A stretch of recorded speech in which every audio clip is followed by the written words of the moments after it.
सखी सहेली।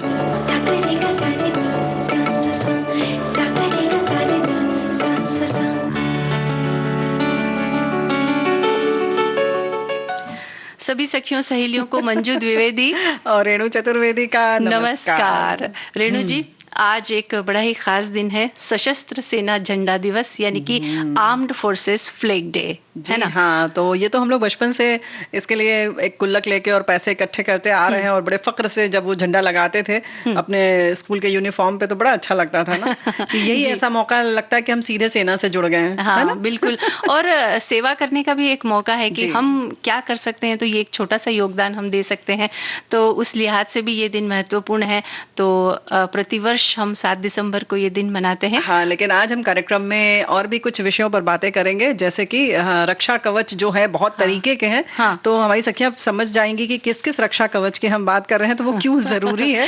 आज हम इस पर चर्चा करेंगे ना। हाँ, तो आज हेलमेट के बारे में हम कहेंगे, जो कि एक क्यों केवल हेलमेट क्यों, और भी बहुत सारे रक्षा कवच हैं। उस पर भी विचार करें आप लोग। नहीं, लेकिन अगर सब पे हम बात करेंगे तो बात हमारी बहुत लंबी हो जाएगी। तो हम सोचते हैं कि कभी कभी एक टॉपिक को आज ले लिया, दूसरे टॉपिक को कल ले लिया। अच्छा, ठीक है, चलिए। और इसके अलावा एक विषय बहुत जरूरी है, वो है कि ना कहना भी है जरूरी। कई बार ऐसा होता है कि हमारे पास समय नहीं होता है या हम वो काम करने में सक्षम नहीं होते, लेकिन शर्मा शर्मी में कह देते हैं हाँ ठीक है कर लेंगे। जी हाँ, तो ना करना जरूरी है। बहुत सारी चीजें हैं, बच्चों के लिए भी ना करना कैसे जरूरी है ये भी हम बात करेंगे। वहीं अक्सर जो बहुत तकलीफ दे बात होती है कि हमारे सम्मान को ठेस पहुंच जाती है, तो ये सम्मान क्या है, मान क्या है, इस पर भी चर्चा करेंगे। तो सम्मान तो हमारे जैसे कि सैनिकों का होता ही है, और जैसे हमारे सैनिक कहते हैं ना कि अपनी आजादी को हम हरगिज मिटा सकते नहीं, सर कटा सकते हैं लेकिन सर झुका नहीं सकते नहीं। तो ऐसे जाबाज सिपाहियों के लिए जो हमारे कर्तव्य है, वैसे तो 24 घंटे है, लेकिन ये जो खास दिवस आता है वो खास ही होता है। बिल्कुल। और झंडा दिवस यानी देश की सेना के प्रति सम्मान प्रकट करने का दिन है, उन जाबाज सैनिकों के प्रति एकजुटता दिखाने का दिन जो देश की तरफ आंख उठाकर देखने वालों से लोहा लेते हुए शहीद हो गए। सेना में रहकर जिन्होंने न केवल सीमाओं की रक्षा की, बल्कि आतंकवादी व उग्रवादियों से मुकाबला कर शांति स्थापित करने में अपनी जान न्योछावर कर दी, उनको याद करने का दिन है। वहीं ऐसा नहीं है कि सिर्फ सीमा सुरक्षा या आतंकियों से विरोध की बात हो, कभी कभी हमारे देश में आंतरिक अशांति भी फैल जाती है, उसके लिए भी बहुत सारे हमारे सैनिक जो हैं अपनी जान से हाथ धो बैठते हैं और पूरी जी जान से जुटकर उसको भी मतलब शांति स्थापित करने की कोशिश देश के अंदर भी शांति बनी रहे, हमारा जो देश का विकास है सुचारू रूप से होता रहे। वहीं जो दैवीय आपदाएं आती हैं उस समय भी, और हमारे जो हैं बहुत सारे सिपाही अपनी जान उस समय भी वो हमारी रक्षा करते हैं, बचाव करते हैं। तो सशस्त्र सेना झंडा दिवस पर जाबाज सैनिकों के साथ साथ उनके परिजनों के प्रति नागरिक एकजुटता प्रदर्शित करने का भी ये दिन है। अतः हर एक नागरिक का कर्तव्य है कि वे सैनिकों के सम्मान और उनके कल्याण में अपना योगदान दे, और इस दिन धन राशि का संग्रह किया जाता है। और उसका खास उद्देश्य वही है कि उनके परिवार जो हमारे सिपाही शहीद हो चुके हैं, उनके परिवार को उनके कुछ आर्थिक सहायता दी जा सके, और जो इस समय है भी सेना में उनको किस किस तरीके की और भी जो सुविधाएं हैं सुरक्षा से संबंधित वो सब मुहैया कराई जाए, उसके लिए धनराशि एकत्रित की जाती है। और ये धन लोगों को झंडे का एक स्टिकर देकर के एकत्रित किया जाता है, और लाल, गहरा नीला और हल्का नीला, ये तीन रंग जो होते हैं वो तीन सेनाओं को प्रदर्शित करते हैं। लोग निर्धारित राशि देकर ये स्टिकर खरीद सकते हैं और पिन से उसे अपने सीने पर लगाते हैं, और इस तरह वे शहीद या हताहत हुए सैनिकों के प्रति सम्मान प्रकट करते हैं। जो राशि एकत्रित होती है वो झंडा दिवस कोष में जमा कर दी जाती है। जी हाँ, जो समय पर काम आती है और जैसी जैसी जरूरत पड़ती है उस तरह से उसका उपयोग किया जाता है। हाँ, तो हम अपनी सेना के जवानों के प्रति आज आभार प्रकट करते हैं। और इसी के साथ एक और दिन है आज, अंतर्राष्ट्रीय नागरिक विमानन दिवस यानी कि इंटरनेशनल सिविल एविएशन डे। यानी जो उड़ान का जो एक माध्यम है आने जाने के लिए, यातायात का एक माध्यम है, सभी की इच्छा होती है कि हम प्लेन में बैठ करके यहाँ जाए वहां जाए, और इसका एक खास बात ये होती है कि भाई समय कम लगता है। जैसे कि हम ट्रेन से जाएंगे, बस से जाएंगे तो वहां समय ज्यादा लगता है, लेकिन जब इस साधन का उपयोग हम करते हैं तो चुटकियों में पहुंच जाते हैं। तो इस लिहाज से भी ये बड़ा सुविधाजनक होता है। तो विमान पत्तन दिवस जो है ये एक अलग से मिनिस्ट्री है, मंत्रालय है इसका, और जो ये तो बात है कि बहुत कम समय में पहुंच जाते हैं मंजू। और वहीं एक बात और है कि जहां अभी तक तो नहीं, अब तो बहुत वर्षों से हम इसका सदुपयोग कर रहे हैं, लेकिन जहां पहले जाना संभव ही नहीं था, जिसको सचमुच कहा जाता था 7 समंदर पार, तो हमने वो भी दूरी तय कर ली, सिर्फ विमान की वजह से। बिल्कुल। तो अंतर्राष्ट्रीय नागरिक विमानन दिवस विश्व भर में सामाजिक आर्थिक विकास के लिए नागरिक उड्डयन के महत्व को उजागर करने के उद्देश्य से आज के दिन यानी कि 7 दिसंबर को मनाया जाता है। वायु परिवहन की सुरक्षा और दक्षता को बढ़ावा देना और हवाई परिवहन में अंतर्राष्ट्रीय नागर विमानन संगठन की भूमिका के बारे में जागरूकता पैदा करना, ये भी इसका एक उद्देश्य है ना। और गतिमान और सुरक्षित पर्यावरण पूरक विमान वाहतुक सेवा के बारे में विचार भी इस दिन किया जाता है कि किस तरह से इसकी सुरक्षा सुनिश्चित की जाए है ना। और इसके साथ साथ जो हम एक नागरिक के तौर पर जब हम इसमें यात्रा करते हैं तो वो भी याद करने का दिन है, क्योंकि ऐसा तो कोई भी दिन नहीं होता है जिसमें कि नागरिकों के एक जो कहते हैं ना कि सिविक सेंस, या नागरिकों के जो एक सोच की बात होती है, कैसे हम संवेदनशील हों सरकारी जो भी हमारे पास संपत्ति है उसके प्रति, तो वो भी ये सारी चीजें इसलिए हैं कि हम थोड़ा सजग हो जाएं। नहीं तो ठीक है, हवाई जहाज उड़ रहा है, एक मंत्रालय काम कर रहा है, करने दीजिए, नहीं ऐसा नहीं है, हमारी बहुत जिम्मेदारी है। हम जब हवाई अड्डे पर जाएं तो वहां पर साफ सफाई का ख्याल रखें, जो भी सुविधाएं हैं दी गई हैं उनका सदुपयोग करें, न कि दुरुपयोग करें। और जो भी कागज आदि लेकर जाना है उसको लेकर जाएं, अनावश्यक रूप से बहस न करें कि इसकी क्या जरूरत है। वहीं एक बात और है कि हम अगर हवाई अड्डे की बात करें तो हम बड़ी सुखद यात्रा तो करते ही हैं, वैसे ही उसके साथ साथ जो पूरा अंदर का ये मंत्रालय है इतना ज्यादा सुरक्षित तरीके से काम करता है कि अगर आपका कोई भी एक सामान अगर छूट जाए, एक रुमाल भी, तो आपको बड़ी आसानी से मिल जाता है किसी भी कोने में जी। तो ये सारी चीजें जो हैं वो हम सोचते हैं कि बड़ी महंगी है, लेकिन ये जो सुरक्षा और सुविधा मिली हुई है बड़ी अच्छी है। उसमें प्रतिदिन पूरा हर चीज का लेखा जोखा रखा जाता है। जैसे कि अगर आपका एक पर्स खो गया तो उसमें 100 के कितने नोट हैं, 1 रुपए का कितना सिक्का है, 10 का कितना सिक्का है, वो एक पूरे लिफाफे पर पूरी उसको दर्ज किया जाता है, डिटेल पूरी लिखी जाती है ना। तो अगर आपका कहीं खो जाता है तो आप अगर थोड़ी बहुत भी अगर उसकी जानकारी आप दे देते हैं कि पर्स किस ब्रांड का था, किस रंग का था, तो आसानी से मिल जाता है। हाँ, तो देखिए जब हमें इतनी सुविधाएं मिल रही तो हमारा भी वहाँ कर्तव्य बनता है कि वहाँ के जो नियम कानून कायदे हैं उनका पालन करने में हम अपना पूरा सहयोग दें। और हमारे कार्यक्रम का नियम और कानून और कायदा ये है कि गीत सुनवा दिया जाए जी, है ना।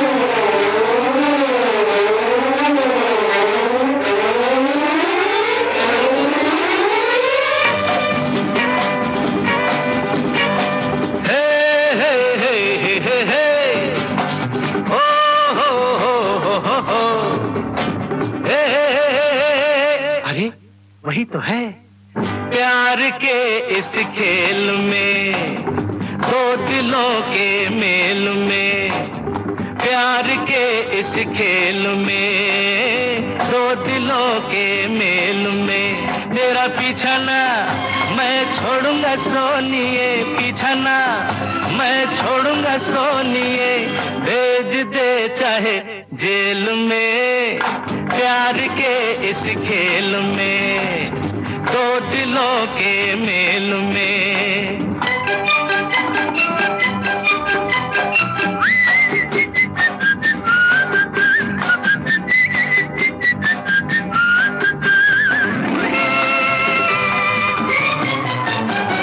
डरता मैं नहीं, चाहे हो जमीन चाहे आसमां, जहां भी तू जाएगी मैं वहां चला आऊंगा। डरता मैं नहीं, चाहे हो जमीन चाहे आसमां, जहां भी तू जाएगी मैं वहां चला आऊं, तेरा पीछा ना छोड़ूंगा सोनिए, पीछा ना मैं छोड़ूंगा सोनिए, भेज दे चाहे जेल में, प्यार के इस खेल में, दो दिलों के मेल में।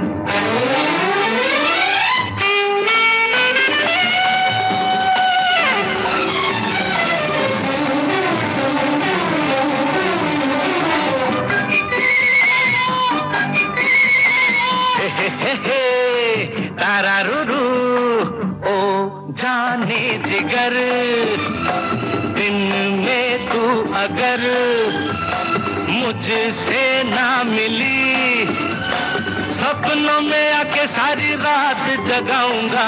ओ जाने जिगर, दिन में तू अगर मुझसे ना मिली, सपनों में आके सारी रात जगाऊं तेरा पीछा ना छोड़ूंगा सोनिए, पीछा ना मैं छोड़ूंगा सोनिए।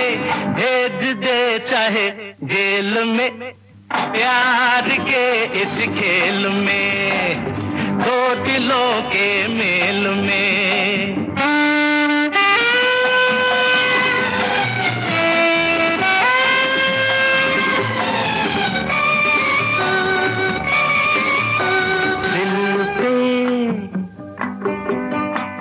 दिल पे हाथ से लिख ले बात ये, वादा ये रहा, तेरे घर लेके मैं बारात कभी आऊंगा। दिल पे हाथ से लिख ले बात ये, वादा ये रहा, तेरे घर लेके मैं बारात कभी आऊं तेरा पीछा ना छोड़ूंगा सोनिए, पीछा ना मैं छोड़ूंगा सोनिए।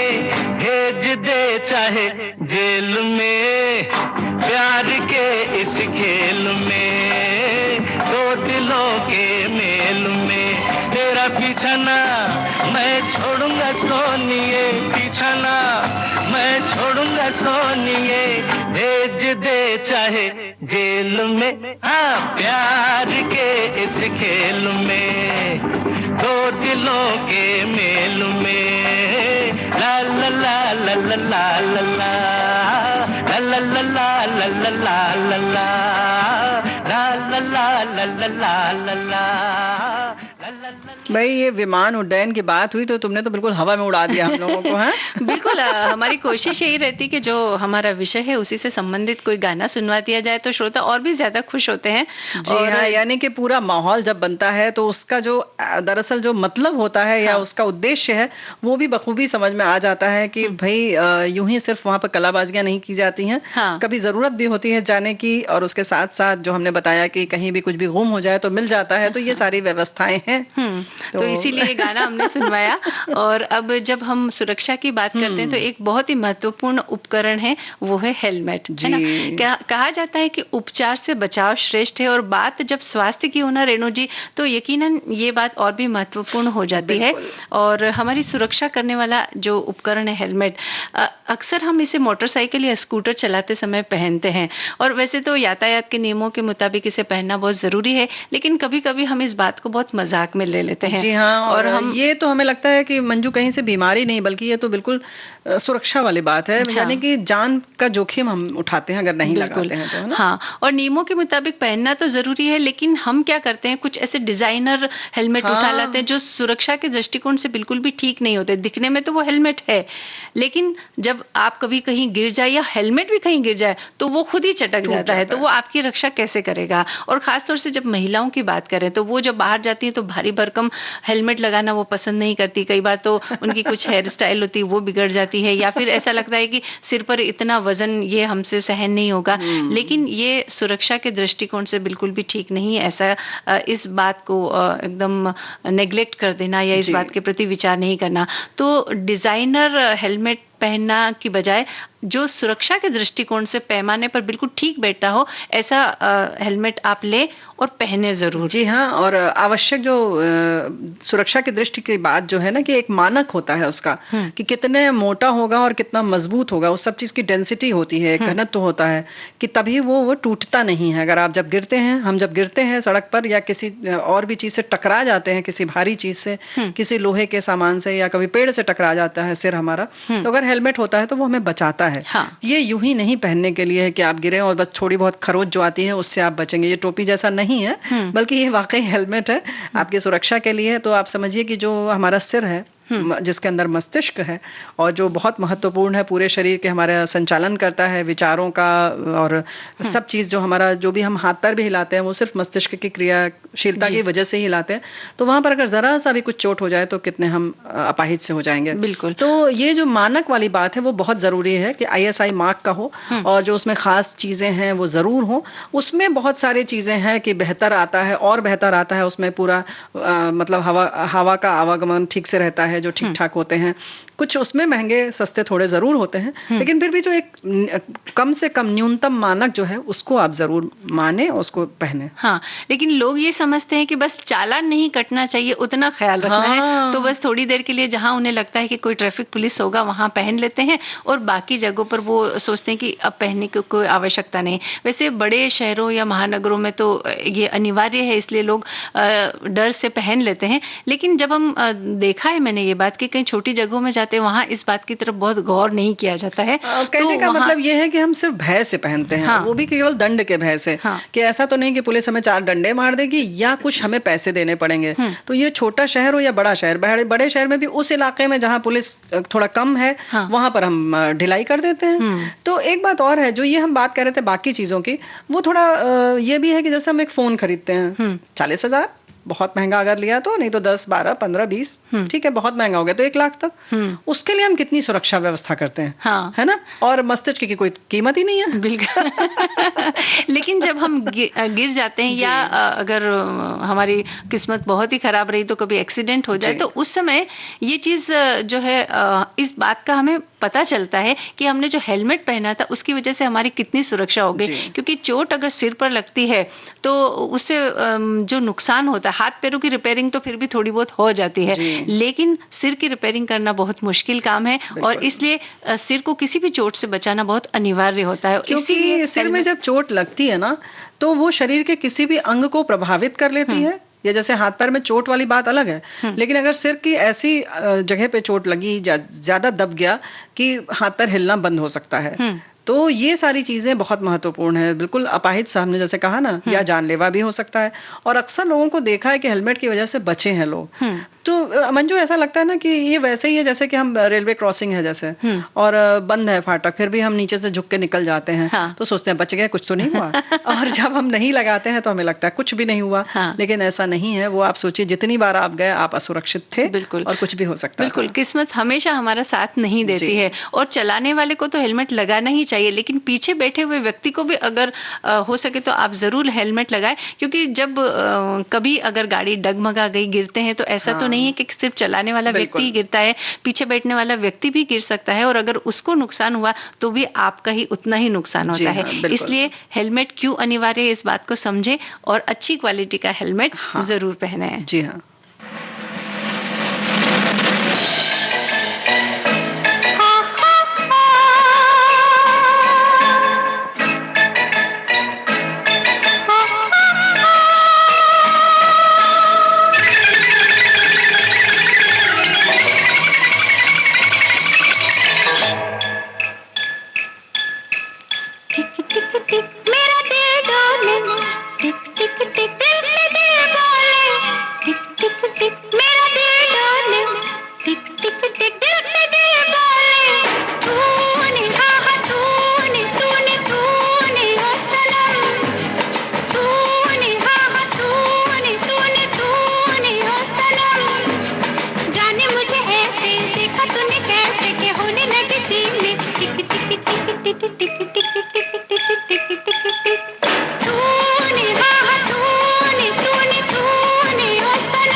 तूने मेरे दिल को चुराया, ला ला ला ला ला ला ला ला ला ला, छुप के ख्वाबों में आया,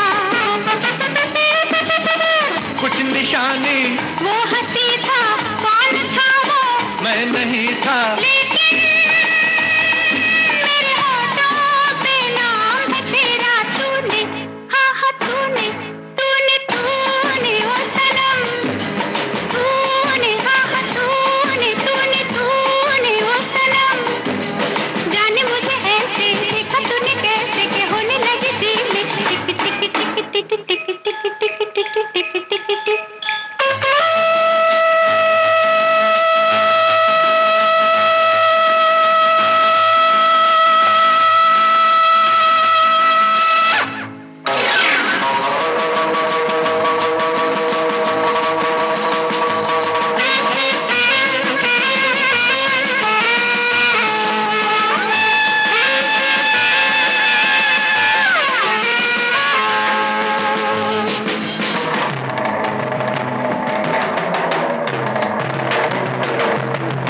किसने दिल की बातें सुनाई, ला ला ला ला ला ला, चोरी चोरी आंखें मिलाई,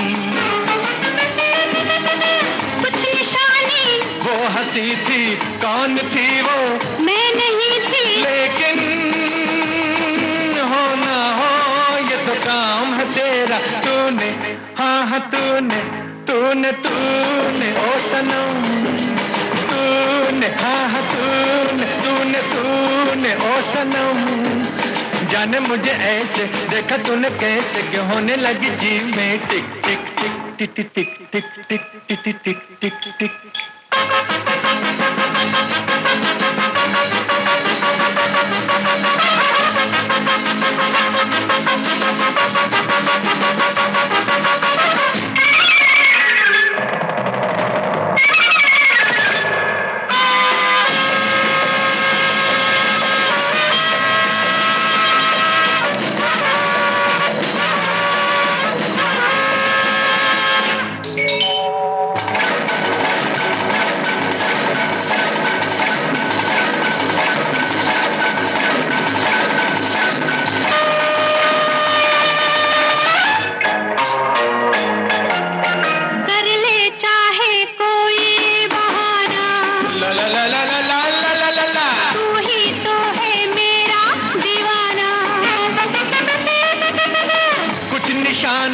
तूने मेरी नींद लूटी, तू है झूठी, लेकिन बदनाम बड़ा ही नाम है तेरा, तूने, हाँ हाँ तूने, तूने तूने ओ सनम, तूने, हाँ हाँ तूने, तूने तूने ओ सनम, जाने मुझे ऐसे देखा तूने कैसे जो होने लगे दिल में टिक टिक टिक टिक टिक टिक टिक टिक टिक टिक टिक टिक।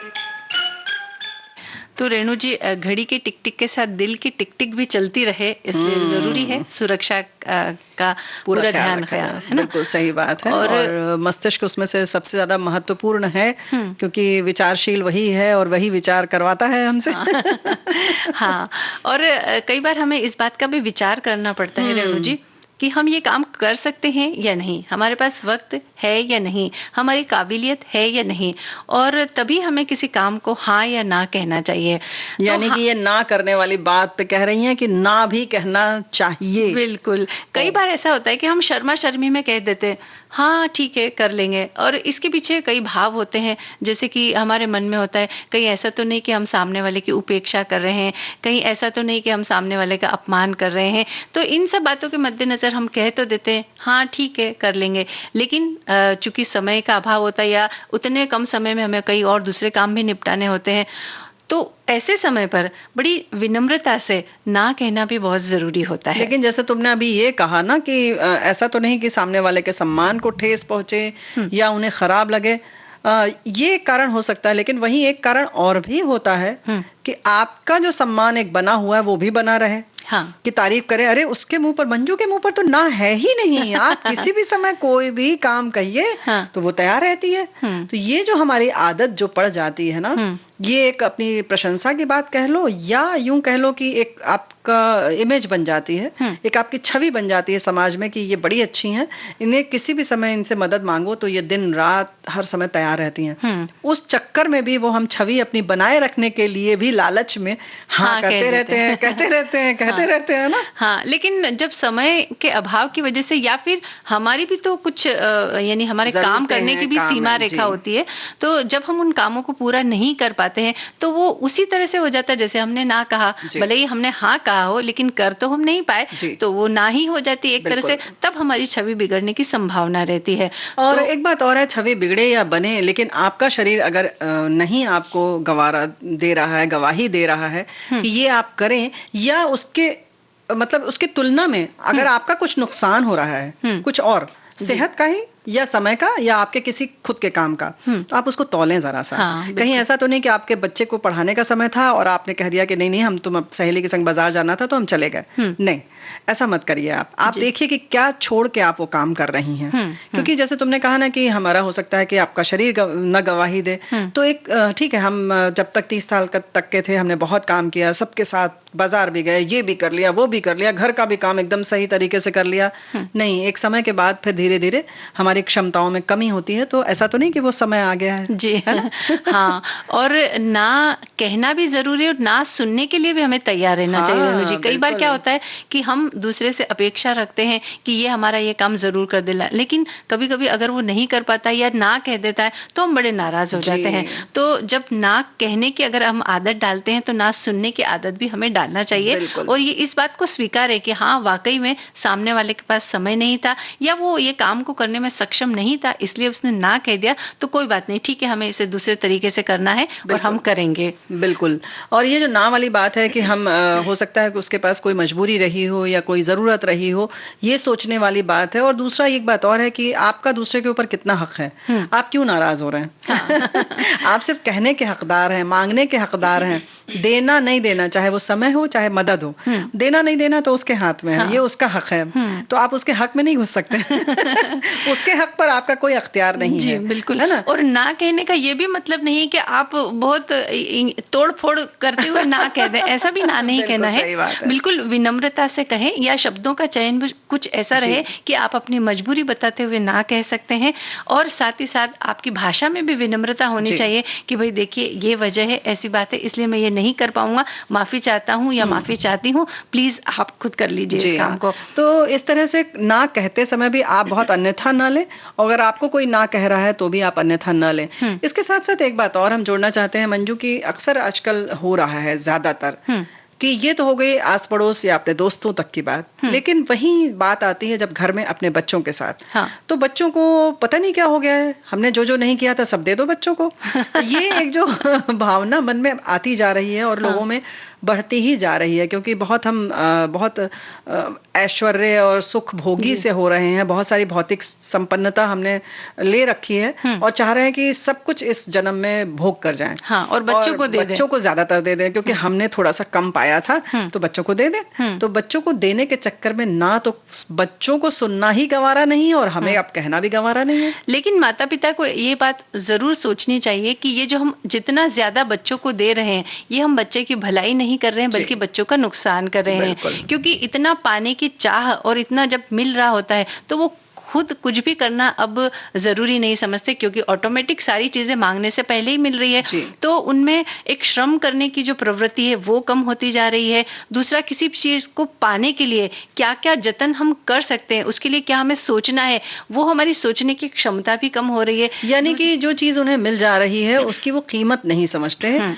और ये नहीं समझते कि ये किस तरह से और कितने श्रम से और किसके पीछे कितना संघर्ष है। इसलिए हमें आज ये मिल गई। पिताजी ने कितना संघर्ष किया या माँ कितना संघर्ष कर कर यहाँ तक पहुंची हैं जो हमें ये चीजें मुहैया करा रही हैं। उसके साथ साथ एक बात और है कि उनके में फिर वही जो अभी शुरू से बचपन से ये आदत पड़ी हुई है कि जो मांगा उससे पहले सामने है, तो ना सुनने की तो उनकी आदत ही नहीं है। तो इसलिए अगर आपके पास में सुविधा है भी, लेकिन बच्चे जब मांगते हैं तो वहां भी उन्हें ना कहना शुरू कर दीजिए, और बच्चों को भी ना सुनने की आदत आदत डाली है। ये आदत अगर शुरू से रहेगी उनमें तो हो सकता है बाद में जाकर के कोई वो ऐसी चीज मांग ले जो आपके बस की ना हो, तब आप अगर ना कहेंगे तो उन्हें बुरा नहीं लगेगा।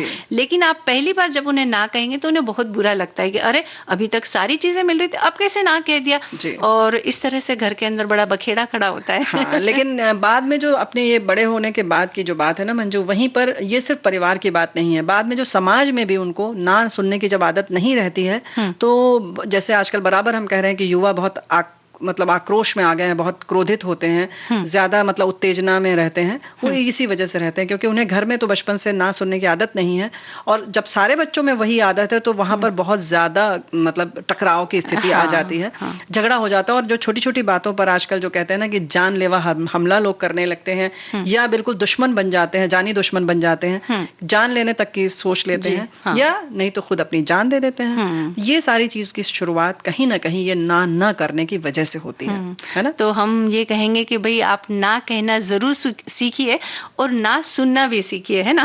बिल्कुल।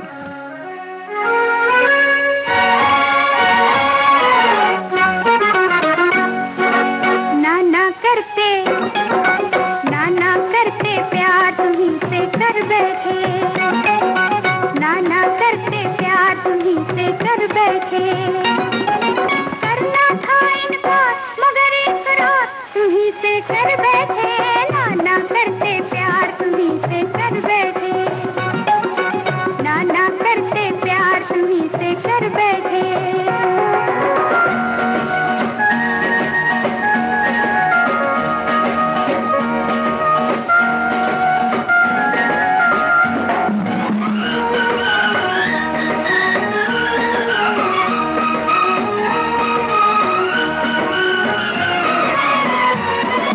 हमको है पता जो तुम्हारी दास्तां थी, होठों पे तो ना थी, होठों पे तो ना थी मगर दिल में आती।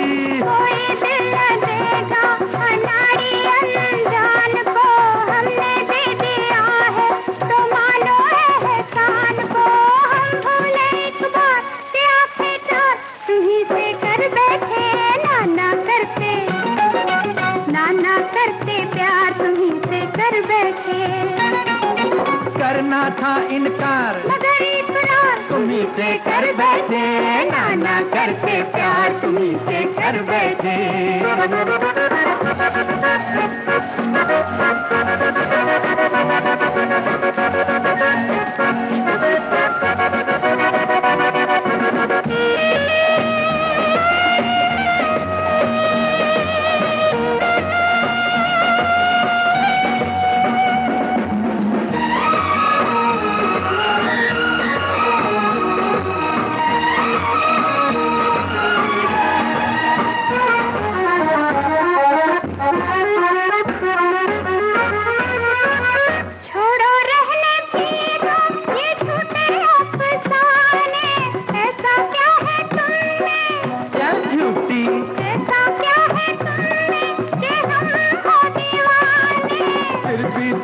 ख्वाबों में आना नहीं छोड़ा, तीर नजरों के चलाना नहीं छोड़ा, ये शिकवा सरकार हजारों बार तुम्हीं से कर बैठे, नाना करते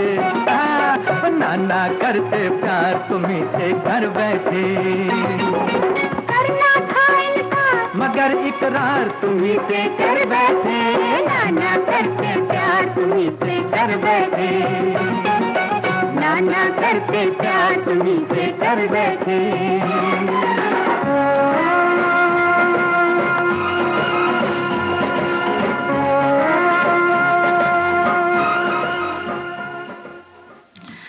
तो ये देखिए रेणु जी, यहाँ भी यही बात है कि नाना कहते हुए भी हम वही काम कर गए जो हम नहीं करना चाहते थे। नहीं देखो, अगर नाना कहने से प्यार बढ़ता है तो नाना कहते रहिए, हम तो यही कहेंगे। और दूसरा ये कि हर चीज में ना कहने के लिए मत कहिएगा कि आपने कहा था, अच्छा सखी सहेली में कहा था मंजू और रेणु ने, तो भाई अब हम हर चीज में ना कहेंगे। सही समय पर सही जगह पर ही इसका इस्तेमाल करें तो ज्यादा अच्छा है। और भाई बड़ी प्यारी सी कविता है, ना कहना झूठ किसी को, ना आश्वासन देना, इससे भला ना कहना, पल भर के बुरा मानोगे पल भर के बुरा बनोगे, कम से कम धोखे में तो न रखोगे। सच कहने के समान है ना कहना, सच पूछो तो सच की राह का एक साथी है ना कहना। जब सत्य मार्ग पर तुम चलते हो फिर ना कहने से क्यों डरते हो? जब सत्य मार्ग पर तुम चलते हो फिर ना कहने से क्यों डरते हो? अच्छा बुरा बनने के हेर फेर से बचना, अडिग पथ पर चलना, बस ना कहने से मत डरना। झूठ का प्रतिकार है ना, सत्य का सरोकार है ना। तो भाई सत्य का सरोकार करते रहिए और जहाँ जरूरी है वहाँ ना कहते रहिए। बिल्कुल सही बात है। और ना कहने से जो अक्सर क्या होता है कि हमें बड़ा खराब लगता है कि फला ने ना कह दिया तो हमारी बड़ी बेइज्जती हो गई। ये भी बात है ना। अच्छा उन्होंने बुलाया था और कहा था कि हम चलेंगे, लेकिन आज मना कर दिया तो बड़ा हमें खराब लग रहा है। और ऐसे कैसे कह दिया, है ना। बिल्कुल। तो ये जो कमेंट है ये हमारे श्रोता हमें लिख करके भेज रहे हैं और बातें बड़ी अच्छी अच्छी है, तो सोचते हैं कि कुछ बातें इसमें से आपको पढ़ के सुना दे।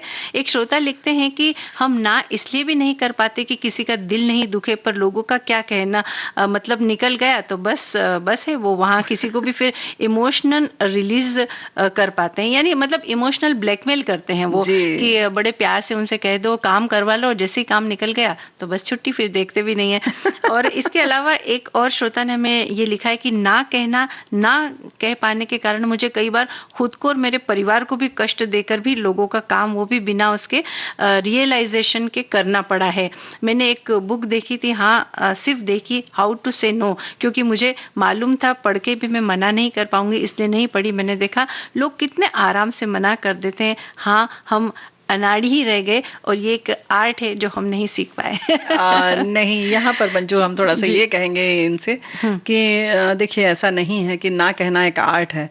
आर्ट को आर्ट है जरूर है, लेकिन बस वही उसका इस्तेमाल करिए। इसका मतलब नहीं कि आप किसी की सहयोग करना या समाज में एक सेवा की जो भावना है वो आप छोड़ दें अपनी। अगर आप नहीं कह पाती और आप करती हैं तो बहुत अच्छी बात है, हम उनके लिए नतमस्तक हैं। उन्हें हम बहुत प्यार करते हैं और हम भी चाहते हैं कि जहां हमारी जरूरत हो सके तो रात को 2 बजे भी अगर किसी ने फोन किया है तो आप उसकी मदद करें। बिल्कुल, ये ना कहने का मतलब ये नहीं है, लेकिन हाँ जहां आपको देखे, जैसे हमने कहा कि अगर आपके बच्चे को पढ़ाना है या कुछ बहुत जरूरी काम है वो छोड़ के मत करिए आप। और कभी कभी बहुत जरूरी हो तो आप कहने से हिचकिचाइए मत, सिर्फ हमारा ये कहने का मतलब है ना। बिल्कुल।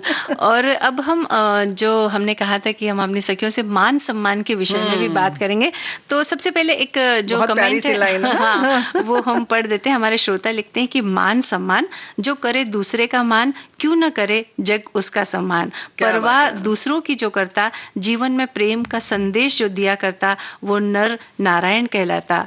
जग में सच्चा सम्मान वही पाता, हर प्राणी में अपना स्वरूप जिसे नजर आता। सच में जग में हृदय से मान सम्मान वही पाता।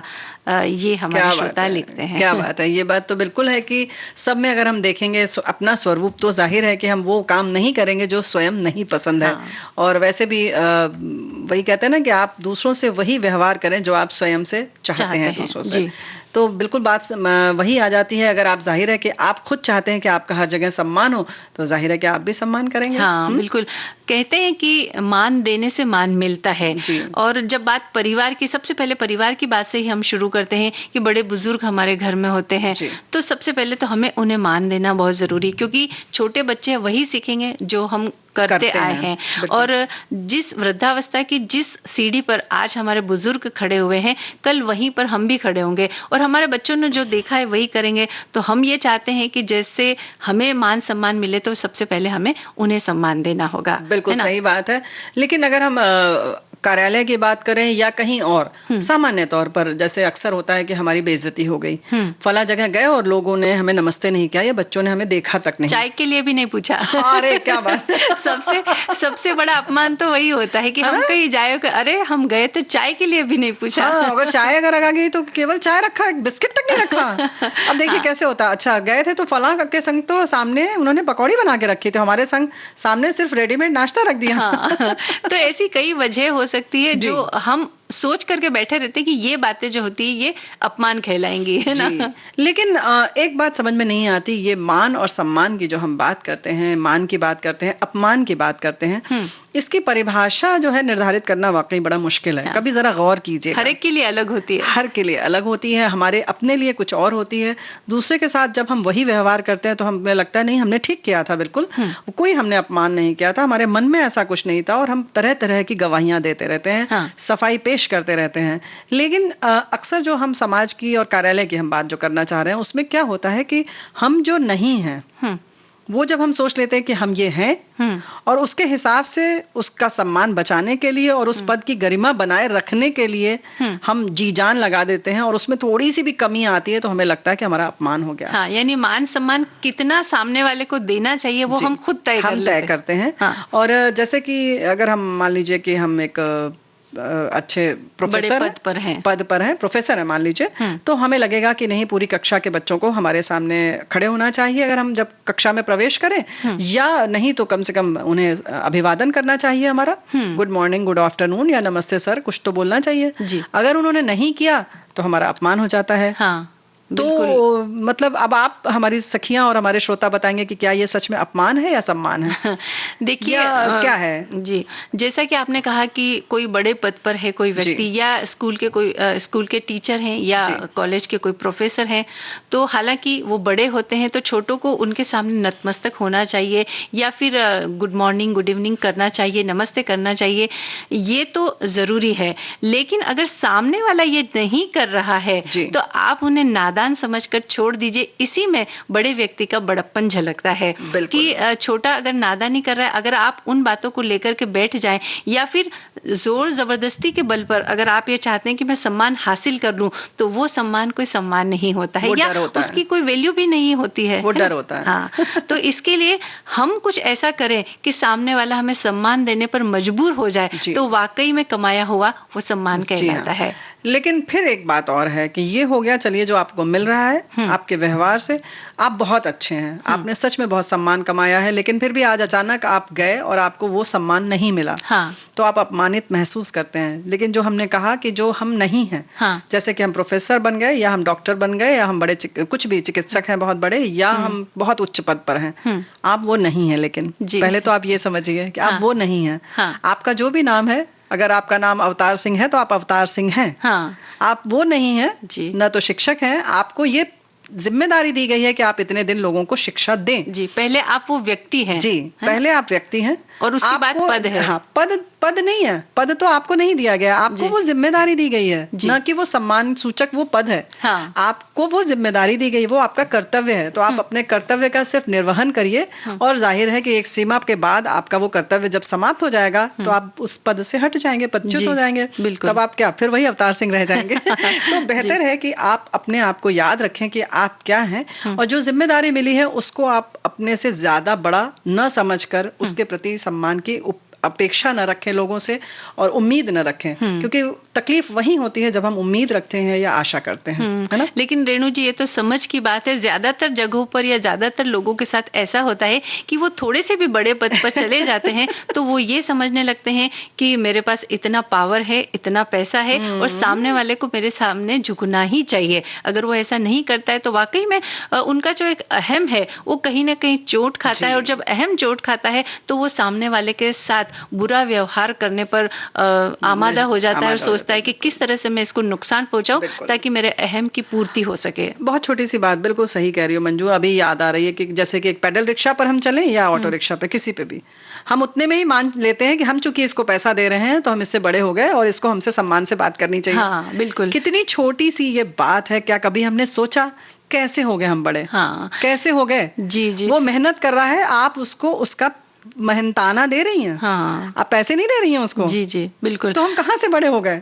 लेकिन यही बात एक बड़े पद के व्यक्ति के साथ भी यही बात होती है। बिल्कुल, ये उसकी जिम्मेदारी है जैसे बड़े पद पर जो व्यक्ति होता है ना, अगर वो रिक्शा से आया और उसका जो सबॉर्डिनेट है यानी कि जो नीचे पद का व्यक्ति, अगर वो अपनी कार चला करके आया है तो इतनी सी बात पर भी उनका अहम चोट खा जाता है। और वो ये सोचते हैं बहुत बड़ी बात हो जाती है मंजू, ऐसा कैसे हो सकता है कि मैं तो रिक्शा में आया हूँ और वो गाड़ी चला करके आया है, उसके मेरे पास तो गाड़ी है नहीं और वो मेरे से कम पैसा कमाता है, छोटे ओहदे पर होकर के, ऐसा कैसे हो सकता है। या फिर किसी बड़ी ब्रांड की चीजें अगर वो इस्तेमाल करता है तो भी उनका अहम चोट खा जाता है और हम अपमानित महसूस करते हैं। तो ये कई सारी बातें हैं, बहुत सारी चीजें हैं, छोटी छोटी चीजें हैं, आप इसे ना समझें, बल्कि आप ये सोचिए कि अगर आप बहुत उच्च पद पर हैं और आप रिक्शा से चल रहे हैं तो ये आपका ज्यादा बड़प्पन है कि आप गाड़ी को उतना महत्व नहीं देते, या पैसे के या किसी वाहन को या किसी साधन को इतना महत्व नहीं दे रहे हैं जितना कि आप अपने कर्तव्य को, अपने कर्म को दे रहे हैं। लेकिन रेणु जी, एक बात ये भी हमें याद रखनी चाहिए कि विनम्रता व्यक्ति को सबसे ऊंचा पद दिलाती है। मैं वही कह रही हूँ कि जो हम अगर विनम्र रहेंगे तो हम जिस भी पद पर रहेंगे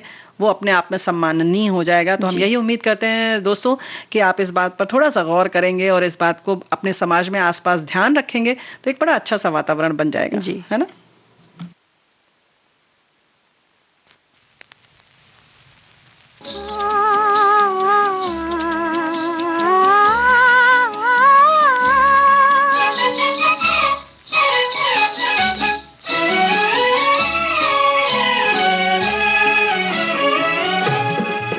मेरे मन का बावरा पंछी क्यों बार बार डोले, मेरे मन का बावरा पंछी क्यों बार बार डोले, अखियों में आज किसका रह रह के प्यार डोले, मेरे मन का बावरा पंछी क्यों बार बार डोले।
तो देखिए, अगर हम अपने मन को कुछ ऐसा रखे रेणु जी कि ये मान सम्मान की बातों से जब परे हो तो ये मन का बावरा पंछी इसी तरह डोलता रहेगा और हम खुशी खुशी यहाँ वहाँ डोलते रहेंगे। यानी कि पंछियों की तरह डोलता रहे, ऐसे नहीं कि परेशानी वाले उसमें ना डोलता रहे। अच्छा, लेकिन पंछियों की तरह हम डोलते तो रहते हैं और कभी कभी तो यूं कहें कि अगर सच में कहा जाए तो हम पालना झूल रहे होते हैं, फिर भी लोग कोई कहता है तो कहता है अरे हाँ बड़ी दिक्कत होती है, पालना झूलना भी कोई आसान थोड़ी है ना। हाँ रेणु जी कि बहुत सुखी होते हैं लेकिन फिर भी वो इस बात से इनकार करते हैं कि वो सुखी है। जैसे कि किसी व्यक्ति से हम मिलते हैं, अच्छे खासे इंसान दिख रहे हैं, खा रहे पी रहे, अच्छे कपड़े पहन रहे, और हम पूछते हैं भाई क्या हाल, रेणु जी क्या हाल चाल है आपके? अरे भाई वैसे तो सब ठीक है लेकिन क्या है ना कि घर में कुछ ऐसा है, घर में कुछ वैसा है, आज तो ऑफिस में काम, यानी कोई ना कोई परेशानी का कारण हम ढूंढ ही लेते हैं जो ये दर्शाता है कि हम सुखी नहीं बल्कि दुखी हैं, है ना। तो ये प्रवृत्ति हमें नहीं होनी चाहिए। अगर आप सुखी हैं तो मान लीजिए कि आप सुखी हैं, और सुखी होना कोई ऐसी बहुत बड़ी चीजों में हम सुख ढूंढते ऐसा नहीं, छोटी छोटी दैनिक चीजें जो होती है अगर हम उसमें भी देखेंगे तो हमें कई सारा सुख उसके अंदर भी नजर आएगा।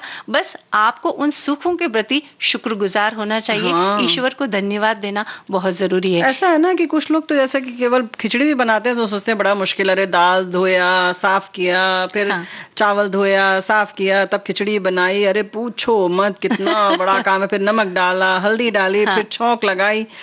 यानी बनाई तो खिचड़ी है लेकिन बातों की खिचड़ी इतनी ज्यादा पक जाती है कि उस खिचड़ी से पहले ये खिचड़ी पकती है। ये भी कला है। अच्छा, कुछ लोग तो देखो पता है ना सुखी होने के बाद भी इसलिए बता देते हैं कि उन्हें लगता है कि नजर न लग जाए।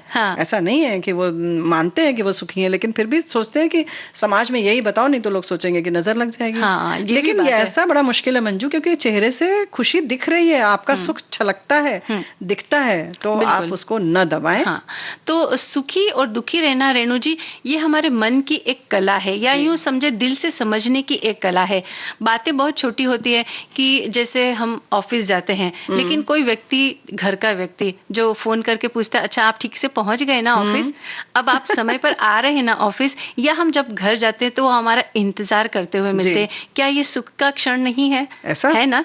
और जब हम कहीं जा रहे होते हैं अपने घर का दरवाजा बंद करते हैं, तब दरवाजा बंद करते हुए क्या हम सोचते हैं कि अरे हमारा अपना कहने को एक घर है जहां हम वापस आकर के सुकून से रह सकते हैं। हमारे बच्चे ने एक छोटी सी किलकारी मारी और अपने तुतलाते हुए मुंह से कह दिया माँ या पापा, तो क्या ये सुख का क्षण नहीं होता है? लेकिन हम इन छोटे छोटे सुख के क्षणों को बहुत नजरअंदाज कर देते हैं, बल्कि नजरअंदाज नहीं करके हमें इन बातों के प्रति आभार व्यक्त करना चाहिए, तब हम सुखी रह सकेंगे। बिल्कुल। एक बात और है, जैसे कि हम एक छोटा सा उदाहरण, हमारी एक मित्र थी, वो कहने लगी वो अपने उनके साथ में उनकी जेठानी रहती थी और सास भी रहती थी, मतलब और भी परिवार में सदस्य थे। तो एक बार मायके से आई तो हमने कहा और तुम कैसी हो रंजना? तो बोली हाँ दीदी बस ठीक है, घर आओ तो बस एक कप चाय मिल जाती है, उसके बाद खुद ही सब करना पड़ता है। अभी फिर तो जुट जाना पड़ता है, चौके में जाना पड़ता है, फिर सारा काम करो तब खाओ, फिर बच्चों को खाना दो। हमने कहा रंजना तुमको पता है ये बहुत सुख की बात है कि तुम्हें एक कप चाय मिल जाती है। बोले क्या मतलब है, मतलब अब जेठानी और सास है तो चाय भी नहीं देंगी? हमने कहा नहीं बेटा ऐसा नहीं होता है। कुछ लोग, हमारे एक पड़ोस में हमारी एक और मित्र है, उनके मतलब नौकरी करती हैं, पूरा परिवार घर में उनके, चूंकि सास नहीं है जेठानी नहीं है, तो वो जब घर पर लौट के आती हैं तो वो स्टेशन से पानी भरती हुई आती हैं कि घर पे जाएंगे तो हमें तो पानी भी नहीं मिलेगा, क्योंकि जो पानी रखा होगा वो एक हफ्ते पुराना होगा। तो वो घर आती हैं तो एक हफ्ते मतलब स्टेशन से खाली बोतलें अपनी भर के लाती हैं कि घर में हमें पानी भी नहीं मिलेगा, तुमको तो देखो चाय मिल रही है। और हम खुद ताला खोलेंगे और फिर जब पहले डस्टिंग कर लेंगे, मतलब फटका वटका कर लेंगे, धूल हटा लेंगे, तब बैठने की जगह होगी। तो तुमने कभी ये सोचा कि तुम्हें एक कप चाय मिल रही है, तुम्हें ताला नहीं खोलना पड़ रहा है? यही तो ये देखने की बात है। जी यही बात है रेणु जी कि हम उन क्षणों के बारे में नहीं सोचते हैं।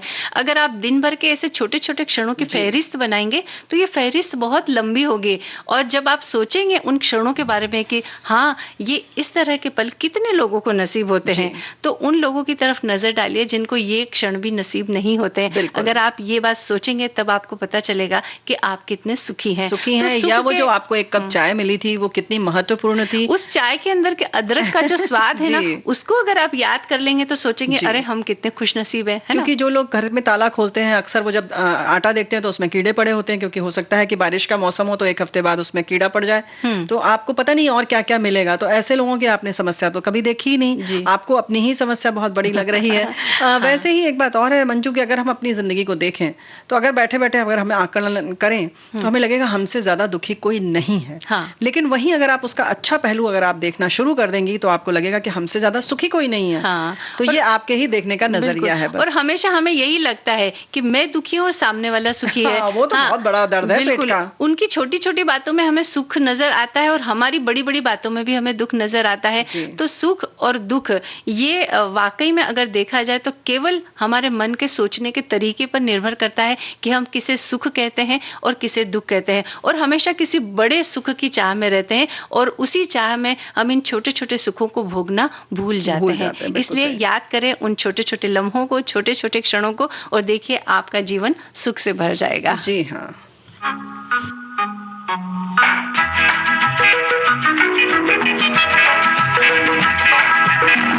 भली भली सी एक सूरत, भला सा एक नाम, धड़कन है मेरे दिल की सुबह हो या शाम।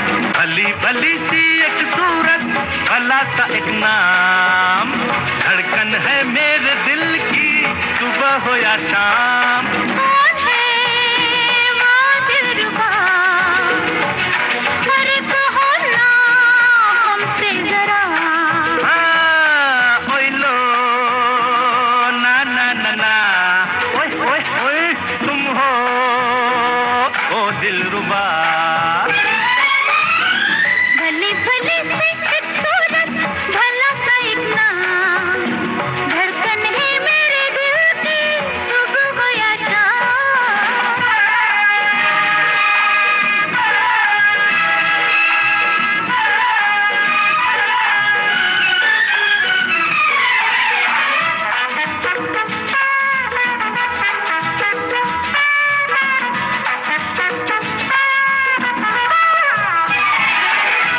हुई मेरे भी जिया की चोरी। अच्छा अरे हाँ, उस चोर की शक्ल है गोरी। तो क्या हुआ? हो गया मिलना बहुत जरूरी। चल पगली।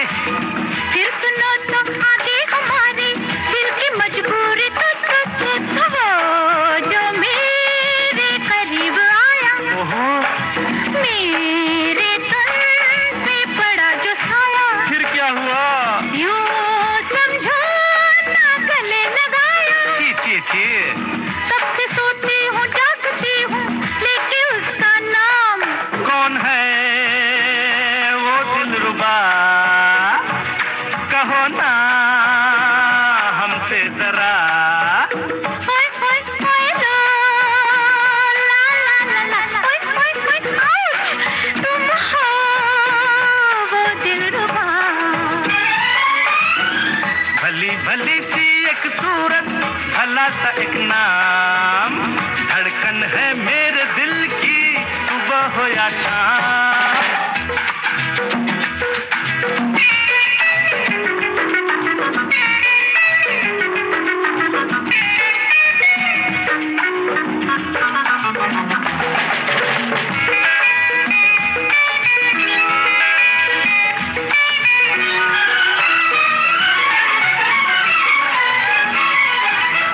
हाय मुश्किल है मेरा भी जीना, सोचूं तो आता है पसीना। बाप रे।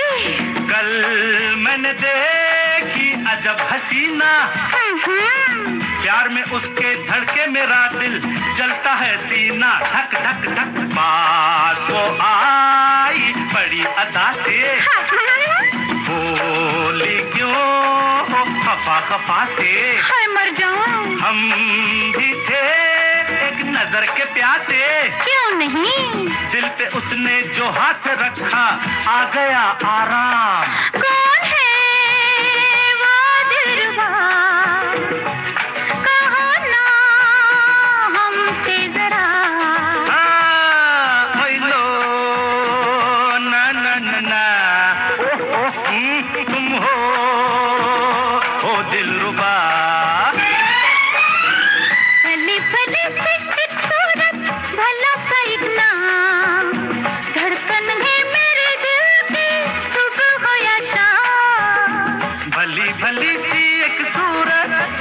सा एक नाम, धड़कन है मेरे दिल की सुबह हो या शाम।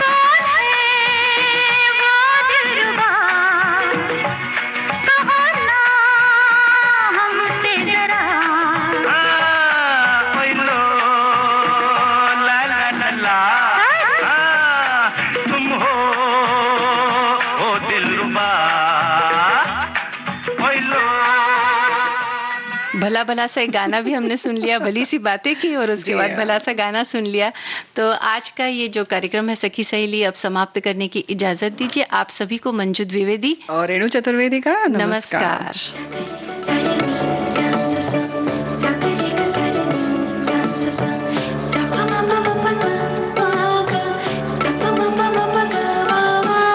सखी सहेली